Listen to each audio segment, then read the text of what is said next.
This is Dr. Marv Wilson in his teaching on the prophets. This is session number 12, Amos, part 2.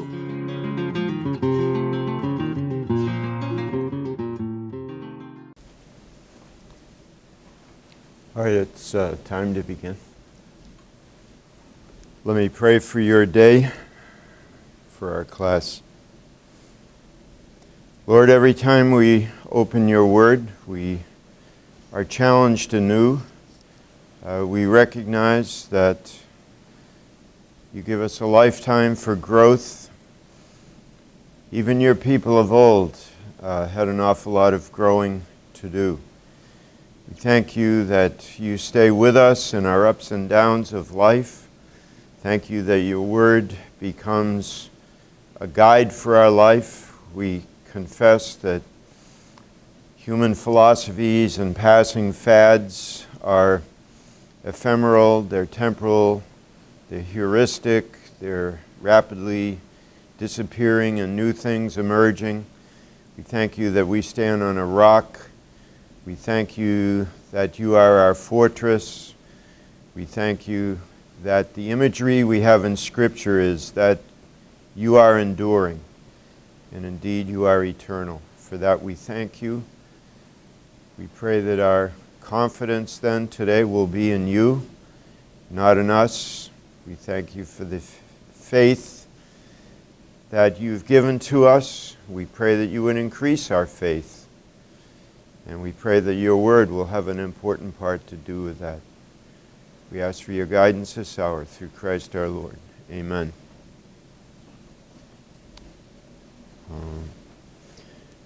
All right, we have, shortly after the midterm break, the week, we have a Passover Seder coming up, an interfaith Passover Seder. This year it should be a great event because it will be in one of the fastest growing synagogues in America, who has a wonderful rabbi who gave an exposition of one of the Psalms a year ago last October. You may have heard him, Baruch HaLevi.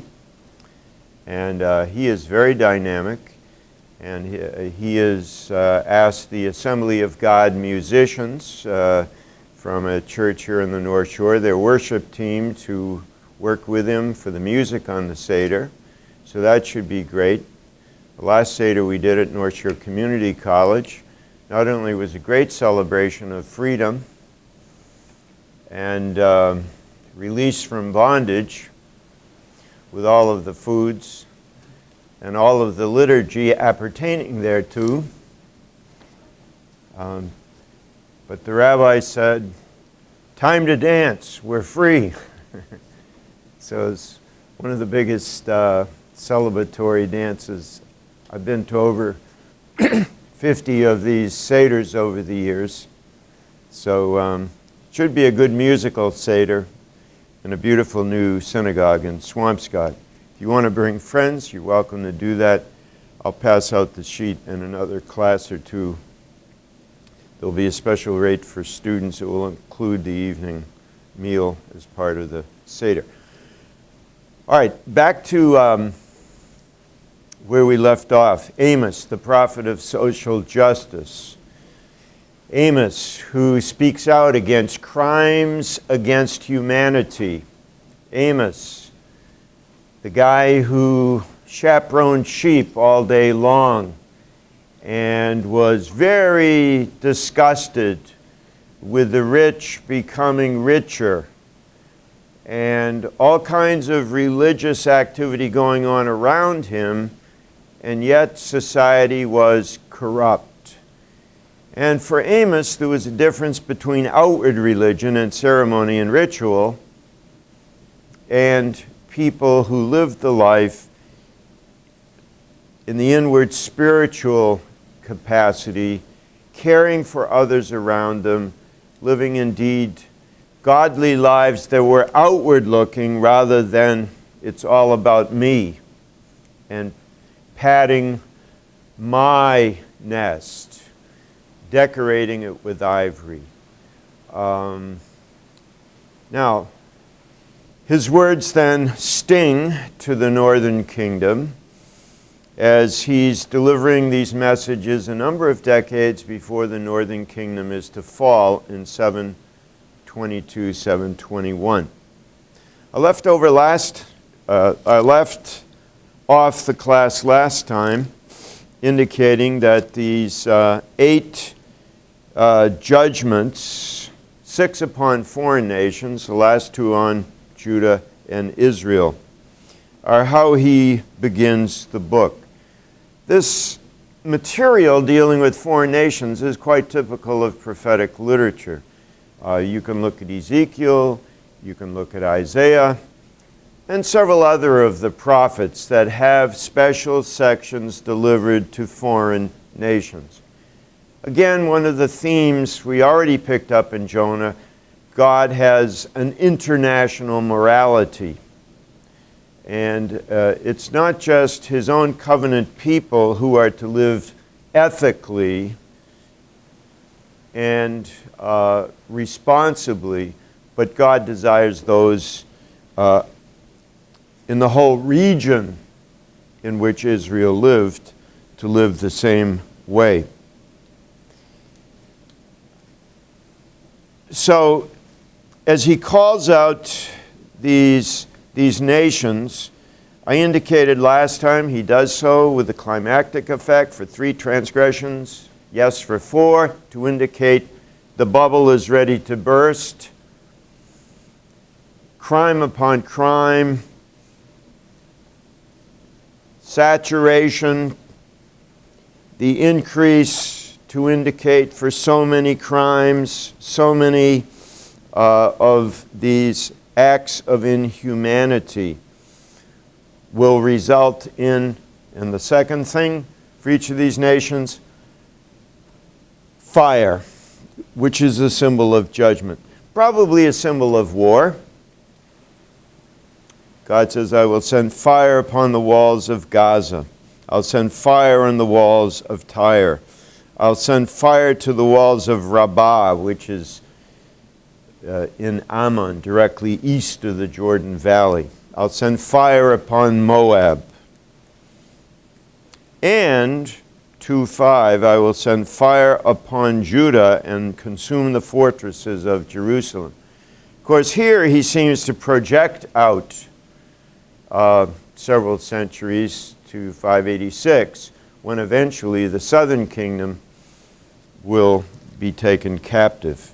The third thing that's true of each of these, the arraignment deals with cruelties against other people, inhumanity, civil rights violations, insensitivity toward other peoples, indeed cruelty to other peoples. One of the main themes here is what we're hearing more and more on international news, human trafficking, which is one of the great concerns. Let's look then at just briefly a few of the emphases in this opening section, chapters 1 through 2, prophecies against the nations. And the first concerns Damascus, the world's oldest continually inhabited city. Damascus, the place from which Abraham's trusted servant Eliezer came from. Damascus, the place where Paul was later let down the wall in a basket. Damascus, up here to the northeast of the land of Israel. And the sin against Damascus is they thresh the people of Gilead, and you can see the word Gilead written right here. One of the things the prophet Jeremiah talks about is the balm. That is a kind of resin that was used for medicinal purposes that came from Gilead. Gilead also, of course, is the place where Jacob had his name changed to Israel, because the Jabbok is right smack in the middle of Gilead, east of the Jordan Valley. So coming down from Damascus, what is the crime? They threshed Gilead with threshing sledges of iron. Jerome, who renamed the Salt Sea of the Bible to be the Dead Sea, said that the threshing sledges of those days were carts, and those carts had spiked wheels, and those could, of course, have been driven over a threshing floor that would have mashed up the grain and prepared it for threshing. But there's a different kind of threshing that's going on here. The threshing of people. So these studded iron teeth, which would have chopped up the grain so it could be released so that the winnowing process, throwing it up in the air, could begin. This instead was used to rip open the bodies of captives, a very, very cruel practice. And so civil rights violations, inhumanity, seems to be the theme here. This barbarous practice, we don't know when it took place, except it is tied in with the names of several kings. Ben-Hadad.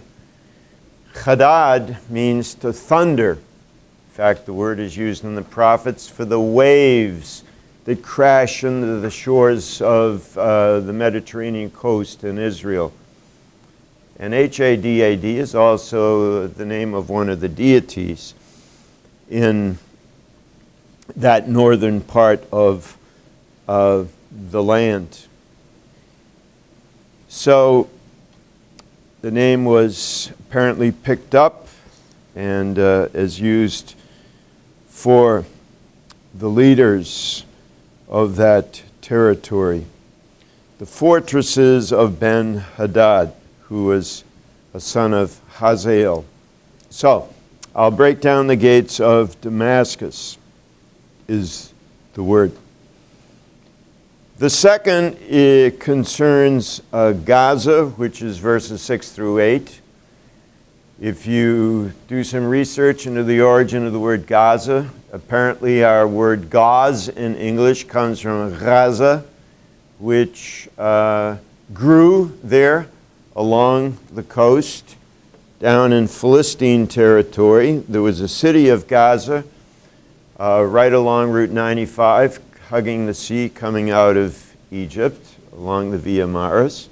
But this whole region, of course, which recently was taken over by a terrorist organization, and the final Jewish settlements left, and the shells have continued to come from Gaza to various towns in southern Israel. And that's why Israel went in January to deal with Hamas, which is the Hebrew word for violence, a word found in the prophets of Israel.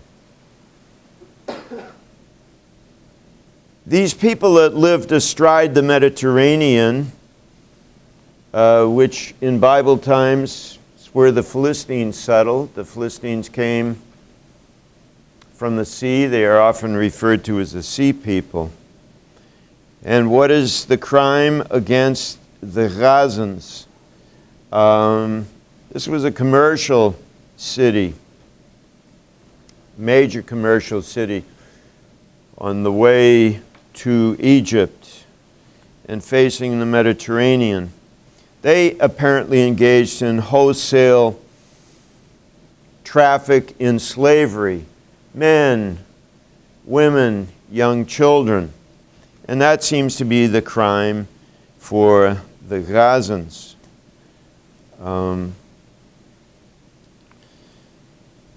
There's a ring of Philistine cities mentioned in the text here. Gaza, Ashkelon, which has a wonderful beach in Israel today, and one of the most remarkable cemeteries from late Bible times, the largest dog cemetery ever found from the biblical period, where 700 greyhound-looking dogs have been buried in one cemetery.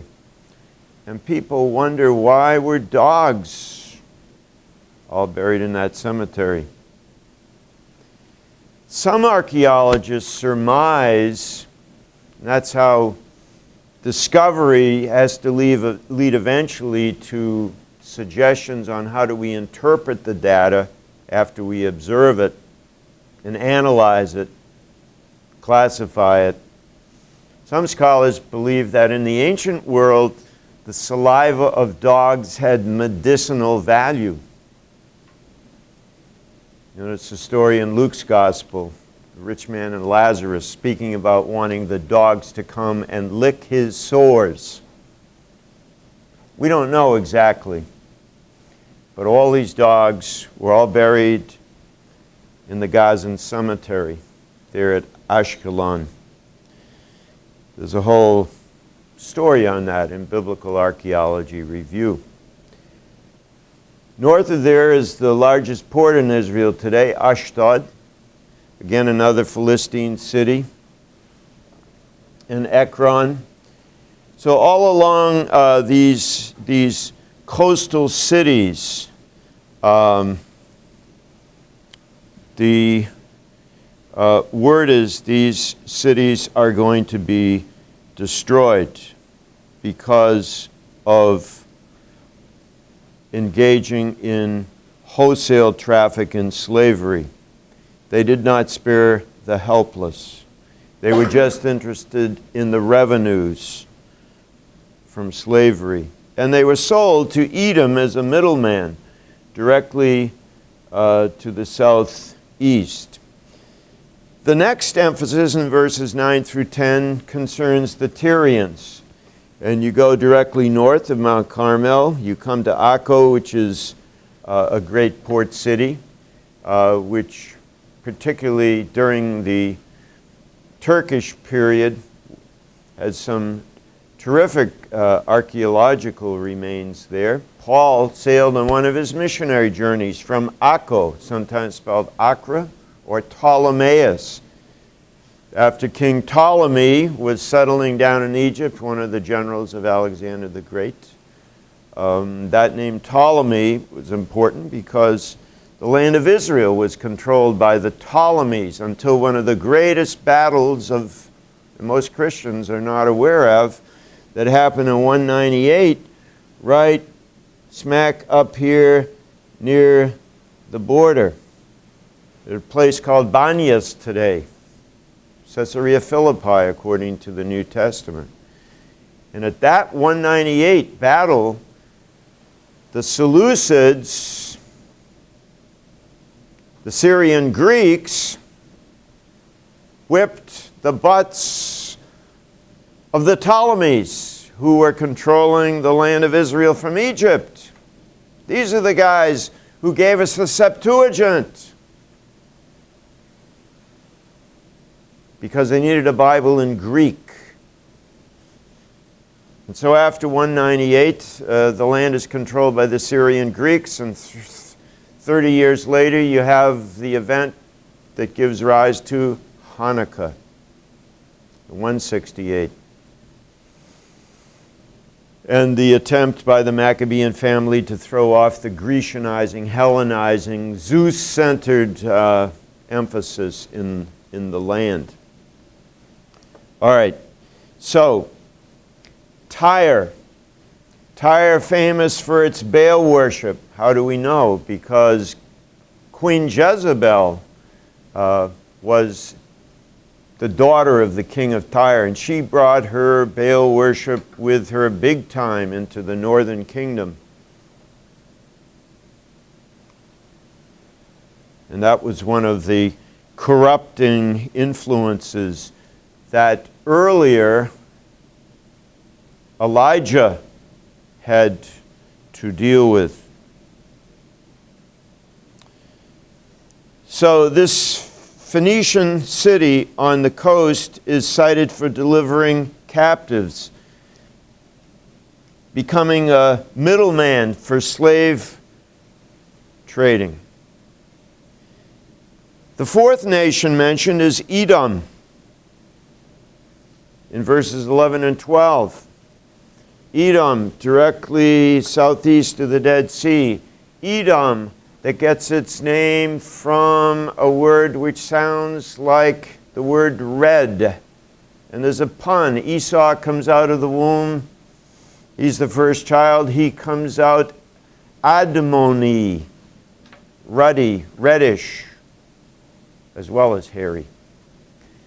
And so the Edomites, the word Edom and red, there's a connection there. And Esau, of course, is the eponymous ancestor of the Edomites. And the Edomites and the Jacobites, or Israelites, as we now know them, were in constant conflict. And he is charged here in verses 11 and 12 for pursuing his brother, that is, Israel, without pity. And of course, that conflict starts all the way back in Genesis 25. Two nations are in your womb, is the word. And the hand of one will be against the other. Later, when Israel was coming into the promised land, you remember the Edomites refused passage of Israel to go through their land.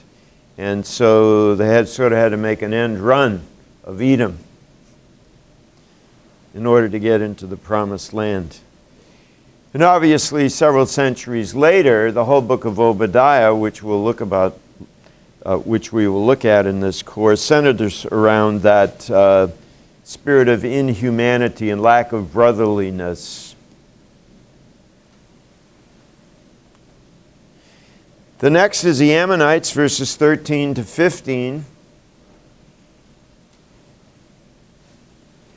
When you see this word Ammon in verse 13, and the crime being declaring war on the unborn, Ammon, who rips up the wombs of women who are pregnant in order to extend its borders. In territorial greed, it resorts to extreme cruelty, which was not unknown in the ancient world. And there are a number of texts from the prophets that speak of either women having children taken from their wombs or babies being cooked and eaten. In this particular case, the cruelty is to the Gileadites. When you think of Jordan today, you think of the capital of Jordan. Amman, Jordan, gets its name for this word we're dealing with here in verse 13. The Ammonites. Again, sins of crime against, in this case, the unborn. The next is Moab. And as you look directly east of the Dead Sea, you have roughly the area of Moab, where you recall Jacob's first child settled. He got that name. Look, a son, Reuben. That's what Reuben means. And so Reuben got to settle in this area, one of the three tribes settling east of the Jordan Valley, which involved some of the territory of Moab. Why are the Moabites cited here in chapter 2, verses 1 through 3? Because they burned the bones of the king of Edom to lime. Now that may come across to you as ho-hum. What's the big deal? Cremation? Burning an enemy? In the ancient world, this was considered to be desecration of the body. Have you ever watched television newsreels when a period of time in Israel there were suicide bombers going on buses and blowing people up?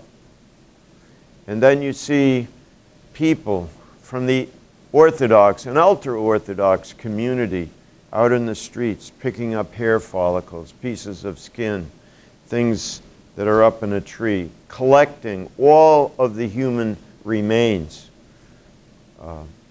Traditionally, in Jewish circles from Bible times to the present day, the human body is considered to be sacred and is not even to be hacked up for an autopsy.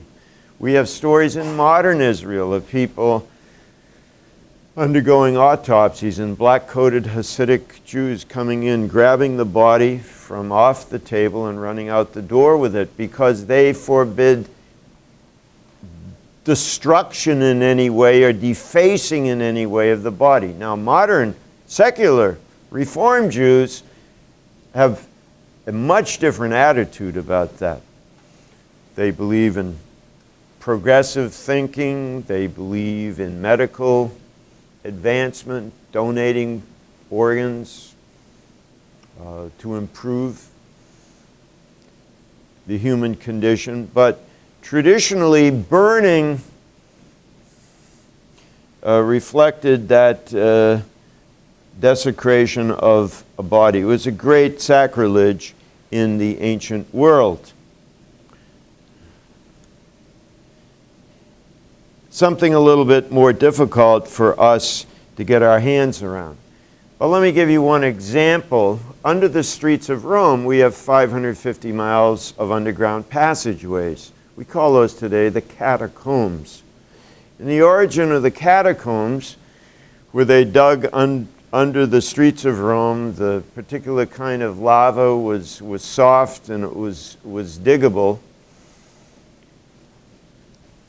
Pagan Rome burned its dead. Early Christian believers and Jews historically did not burn its dead. They wanted respectable burials. And so they put these niches in the side of these galleries underground, so in both the Christian and the Jewish galleries, Christians could have respectful burials. All of that reflects this early tradition that we read of in Amos, which was part of the ancient Near East in general.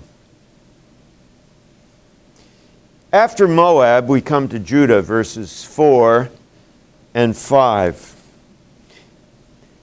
Now, the other nations were those nations that surrounded Israel. The Philistines, the Edomites, the Moabites, the Ammonites, the Syrians, and the Tyrians. Now, the prophet builds to his climax talking about the final two nations, namely his own nation. Amos was the guy from Tekoa, remember, that little town just 12 miles south of Jerusalem. So now he's talking about the people from the land he comes from. Notice the Torah centricity of his concern. He says his own people have rejected the Torah, or Torat Adonai, the law of the Lord,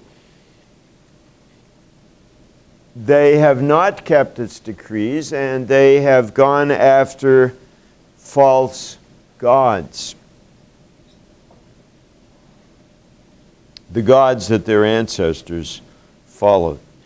And so he says, Jerusalem is going to know fire on its walls.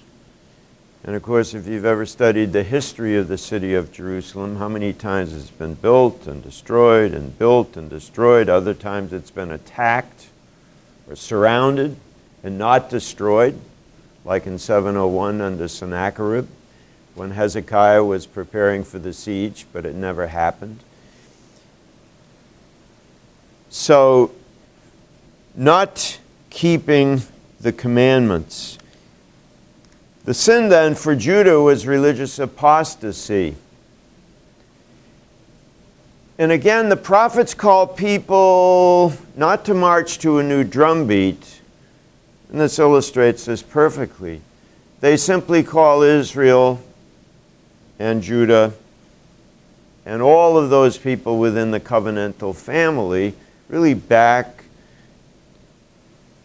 to the lofty spiritual and ethical teachings of Moses, to the Torah.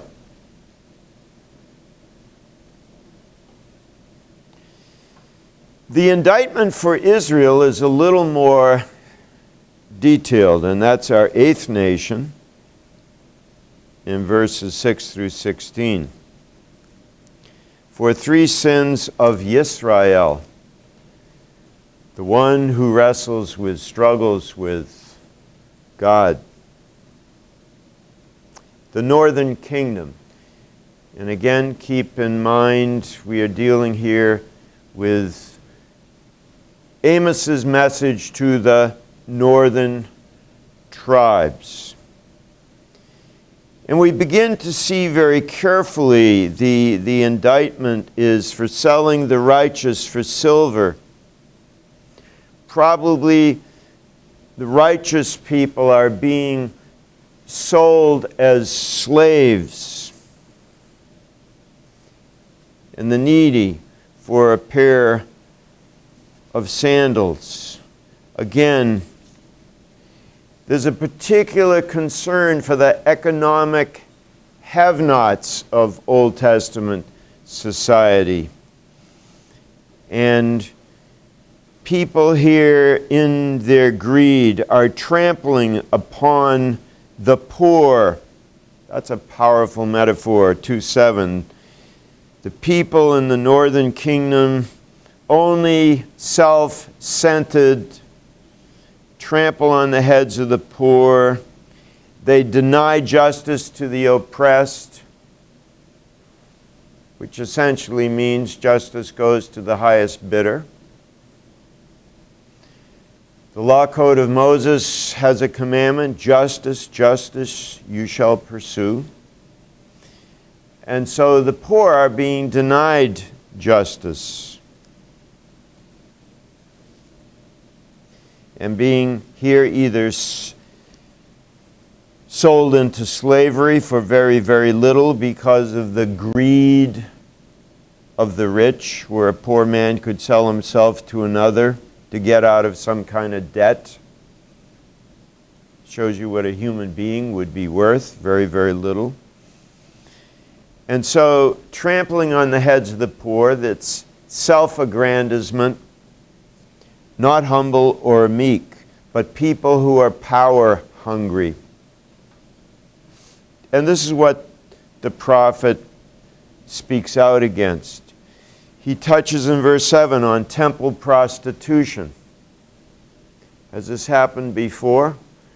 Well, you remember Eli had 2 sons that did not follow in Eli's ways. He was the priest at the time of little Samuel.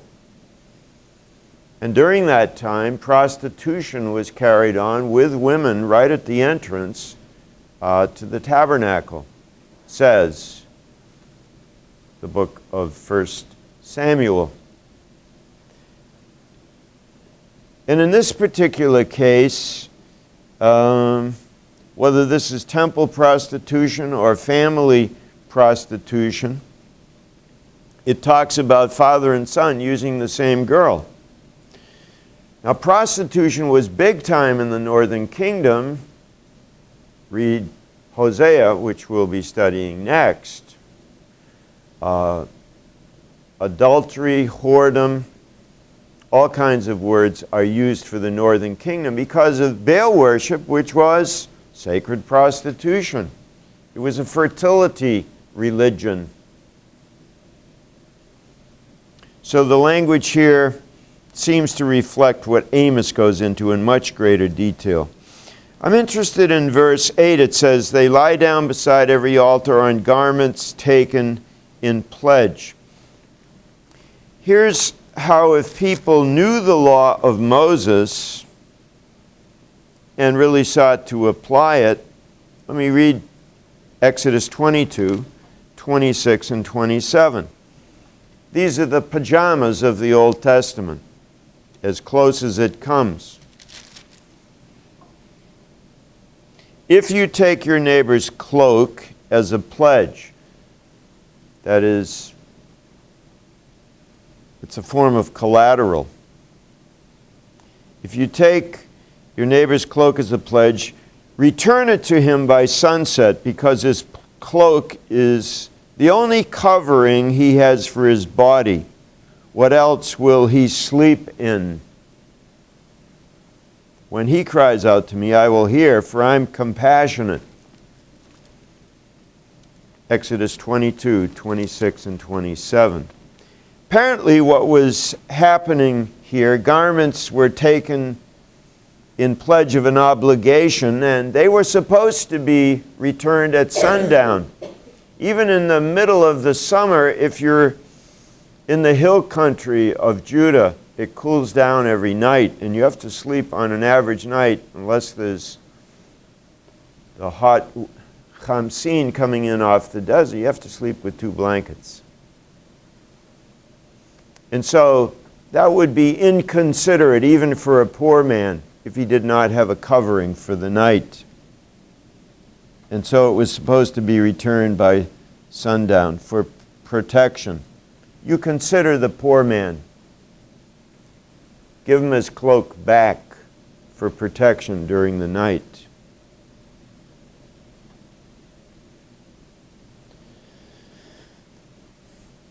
Also in verse 8, it indicates they were drinking wine bought by money, probably gotten illegally by the sale of justice by the judges. They drink wine taken as fines. So Amos touches on the corruption of the leadership, the wealthy at that day, and he turns to history, and this is his main kind of push to recalling God's work in history for the Israelite people. You should never treat your neighbor this way, because God has been very gracious to you, and you better never forget his gifts. And then Amos lets it fly on what are those gifts that God gave to Israel that should cause you to be a blessing to your neighbor, not a curse in the despicable way you treat, particularly the poor. He cites God's mercy toward Israel in several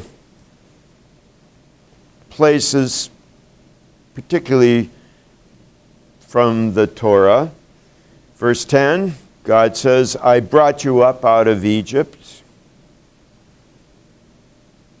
Referred to 125 times in the Hebrew Bible. Deliverance, the greatest miracle God effected. He brought them out. They were slaves. You should have been thankful for this great gift of deliverance. I then led you 40 years in the wilderness. Not just led Israel, but a 40-year miracle to sustain them in the, what is it, food, the manna.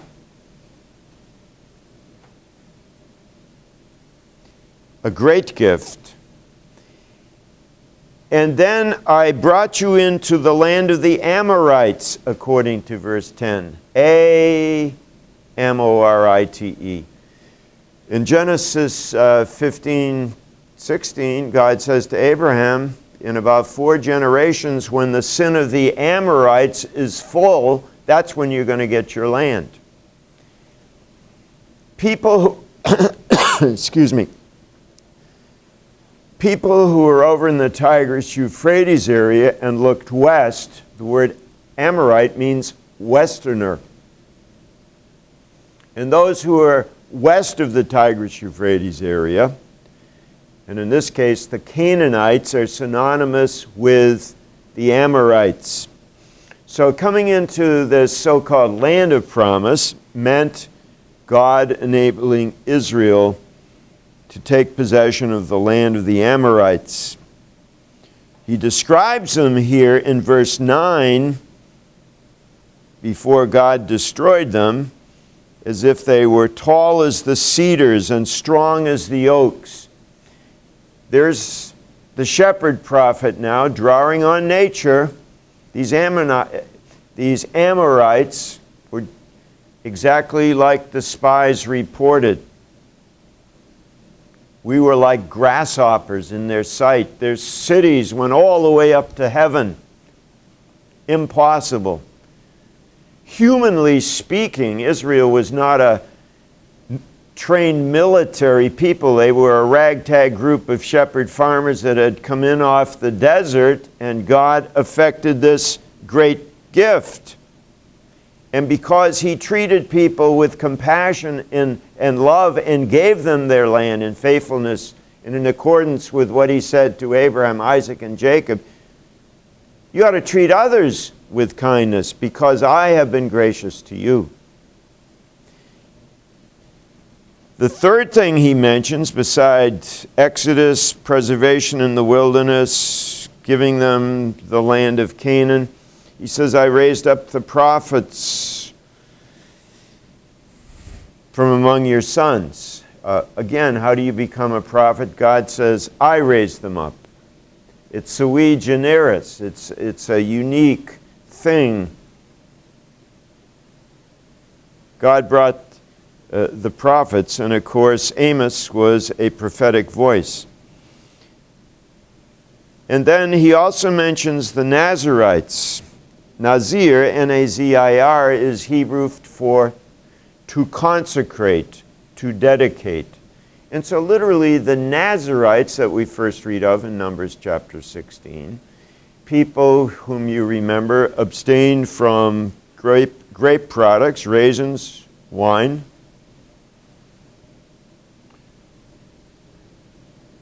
did not touch dead bodies, and let their hair grow long. Engaged in this vow to set themselves apart, consecrated for faithful service to the Almighty. But verse 12 is the indictment. You made the Nazarites drink wine. You made them break their vow and commanded the prophets to shut up, stop prophesying.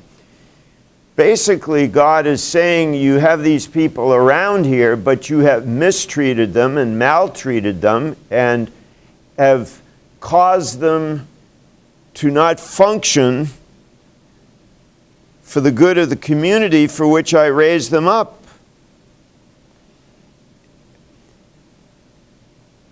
And so the prophets and Nazarites were special gifts among the people, but you destroyed those gifts. Then he brings to climax, this wonderful literary climax to the end of Amos chapter 2. As you know, the number 7 is the number of completion in the Bible. So he's going to build from 1 to 7. And what's that all about? Well, he's building to describe that quickly and certainly the northern kingdom is going to fall. He's laid out part of the indictment. He's going to give more in the chapters that follow. He says, now I'm going to crush you as a cart crushes when loaded with grain. Again, takes us to the world of nature. Amos, the prophet from Tekoa.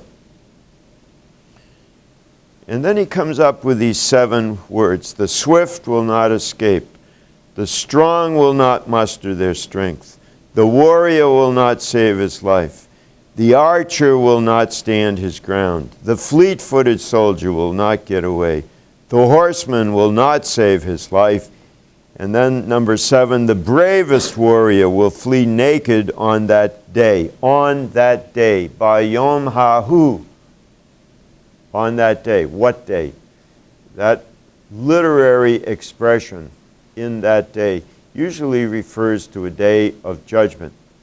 Could refer to the day of the Lord. We'll talk about Yom Yahweh when we come to Joel. But in this particular case, in that day, it refers to 721. In that day. When Tiglath Pileser the third starts coming in and removing conquered subjects and repopulating the land.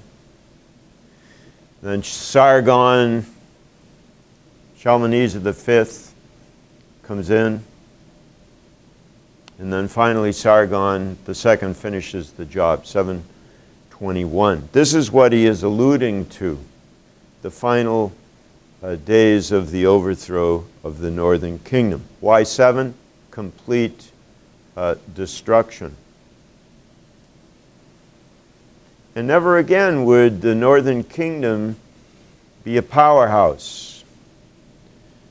And it's out of this we have the expression, the 10 lost tribes of Israel. So they would be a fragmented community.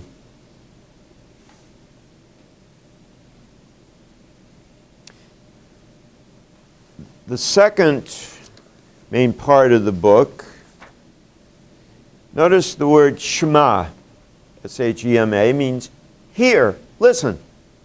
And that's the word used for the next 3 parts. These 3 words are messages against Israel. 3:1 says, hear this word. 4:1 says, hear this word. 5:1 says, hear this word. So he develops his second main section of the book under this word, listen up. It's an imperative in the Hebrew. Attend. Hut. Listen. All right, in chapter 3, God's judgment on his, quote, chosen. Notice 3:2, he refers to his people as chosen. Yeah, they were people of privileged status, people of election love. God had called them, set them apart from all the families of the earth, and yet they're not going to get a pass, even though they are chosen.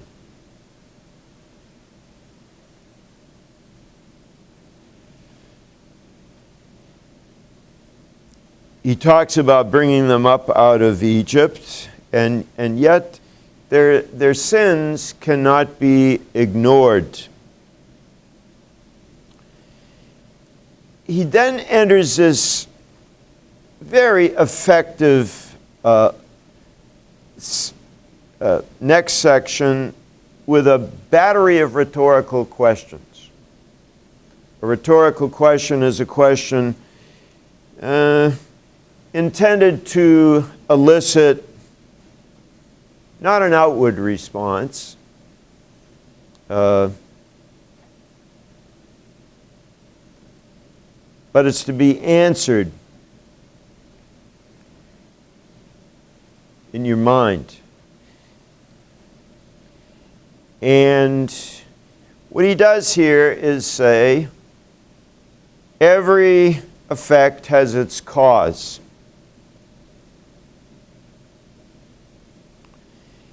And he goes into a whole list of questions, rhetorical questions. Do two walk together unless they've agreed to do so? Of course not. Does a lion roar in a thicket when he has no prey? Cause and effect. The roaring is because he's got prey. Does he growl in his den when he's caught nothing? Again, lions and lambs. Here's the shepherd prophet writing out of this background. Cause and effect. Does a bird fall into a trap in the ground when no snare has been set? Every effect has its cause. Then he builds here to the climax that says, okay, the reason I'm here, there's a cause behind it. And that cause is God has sent me. I am, if you will, here I am. I'm God's spokesperson. He sent me. Surely the sovereign Lord does nothing without revealing his plan to his servants, the prophets. Verse 8, the lion has roared, who will not fear? The sovereign Lord has spoken, who can but prophesy? My appearance in Israel also has its cause. It's because God has spoken and I am his spokesperson. So he builds then, in a sense, an a fortiori argument from the lesser to the greater. And so I am here to prophesy what God has given to me. He then alludes to his shepherd's life. Verse 12, as a shepherd saves from the lion's mouth 2 legs or a piece of an ear, so will the Israelites be saved. Those who sit in Samaria on edges of their beds and in Damascus on their couches. So he's suggesting here that a remnant's going to survive, but it's going to be very much a mutilated remnant. It's going to be a remnant that's dog-eared, if you will, that's experienced considerable hardship. It's going to be a wounded remnant.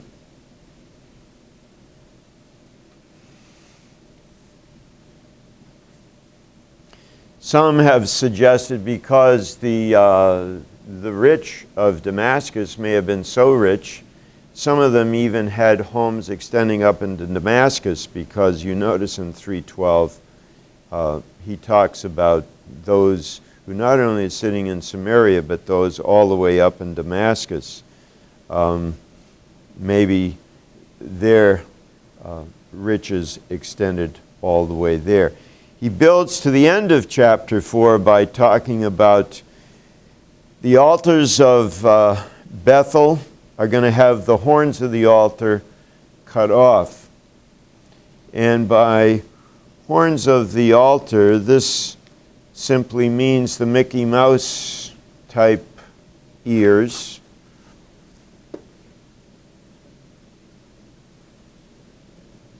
These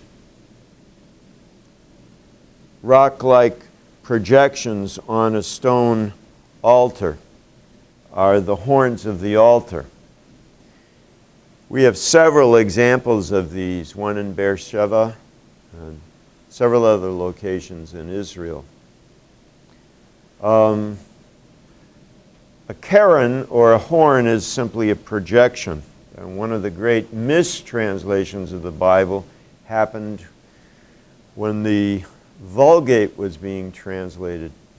Because the law of Moses says when he was seeing God and the glory of God, his face, namely Moses' face, shone, and there were karnayim, which is a dual in Hebrew. It speaks of two projections coming from Moses' face, two rays of light shining out. Literally, two horns of an animal is one way of translating it. And when you know Michelangelo's Moses is the Moses with horns.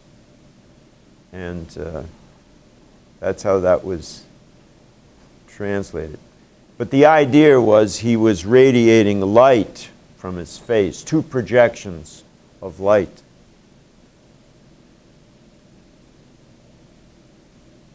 So the altars of Bethel and the horns of the altar are going to be cut off. The blood was sometimes applied to the horns of altars.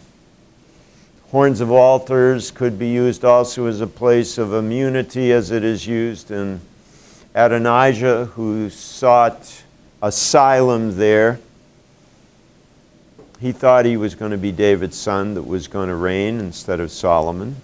And when the jig was up and his short-lived attempt to take the kingdom away from Solomon, he claimed immunity temporarily there at the altar by grasping the horns of the altar. So these were rock-like projections that look more like Mickey Mouse ears rather than animal horns in terms of some of the examples, at least, that we've uncovered. He talks about taking down winter houses, summer houses, mansions, and the use of ivory in these homes. So again, the emphasis is against riches because they have corrupted the hearts of people. Their one passion in life is social status. Look at chapter 4, the demeaning words. If any pastor of America got up and addressed the women in the front pew as cows of Bashan, do you think he'd be seeking another pastorate? I sort of think he probably would. Those words would be bitter. The area of Bashan is up in the area of what we call today the Golan Heights, directly east, and the area up on the hill going up toward Assyria, directly east of the Dead Sea. This is Bashan. The soil there was such it produced a very sleek kind of prize cow in that particular region. The soil is very volcanic, and these fat, sleek prize cows who could graze in the pastures up there. This was kind of legendary. Deuteronomy 32:14, Ezekiel 39:18 refers to this area of Bashan, known for its prize cattle. By addressing the women as cows of Bashan, what is he saying? He uses this powerful figure because in their ease and in their luxury, they are oppressing the poor. They're just rushing around for more food, more drink, and they are totally oblivious to others around them. And calling them cows, they are trampling on all that is fragile around them. The poor are being oppressed and the needy are crushed. And they bark to their husbands, "Bring us some drinks." Sort of the reversal of the roles in the ancient world. And so the call is these opulent, greedy, upper-class women are going to be taken down, again, because of their ease and their luxury. And the call is once again toward captivity. Last point for today, it says in 4:2, you might just read that as another interesting metaphor of the prophets. It says they will be taken away with hooks. We actually have pictures of Assyrian monuments, and you can see these in the British Museum in London, of Assyrian reliefs from palaces where Israelites have actually fish hooks protruding from their jowls, and that's the way the captors described. We've got you hooked and we're taking you away, leading you away with fish hooks, dragging you into captivity, if you will, even if it's against your will. So it's a fascinating mention of fish hooks here in 3:2. The Assyrians actually use that figure in their reliefs.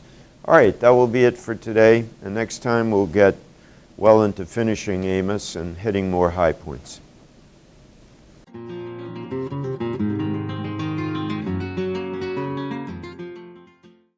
This is Dr. Marv Wilson in his teaching on the prophets.